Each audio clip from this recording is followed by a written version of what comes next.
ఇవాల్టి ట్రెండ్ మారిపోయింది. అందరూ చదువుకున్న వాళ్లే.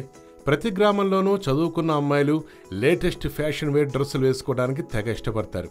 అయితే రాజస్థాన్లోని ఓ గ్రామంలో అమ్మాయిలు ఫోన్లు మాట్లాడకూడదు, జీన్స్ ధరించకూడదని కట్టుబాటు ఉంది. ధోల్పూర్ దగ్గరలోని బల్దియాపూర్ గ్రామ ప్రజలు అందరూ కలిసి ఈ నిర్ణయం తీసుకున్నారని స్థానికులు అంటున్నారు. ఆ ఊరి ప్రజలే ఇటువంటి కట్టుబాట్లను పెట్టుకోవటం మంచిదే అంటున్నారు చుట్టుపక్కల గ్రామాల వాళ్ళు. ఆ ఊరి మంచి కోసం బల్దియాపూర్ పంచాయతీ పెద్దలు ఈ ఆలోచన చేసి నిర్ణయం తీసుకున్నారని అంటున్నారు. ఇక పంచాయతీ మాట కట్టుబడి అమ్మాయిలెవరూ ఫోను వాడమని ఒప్పుకొనటం విశేషం. జీన్స్ కూడా ఇకపై ధరించమని ఖరాఖండిగా చెప్పేశారు. మగవాళ్లు మందు చుక్క కూడా దొరకదంటున్నారు.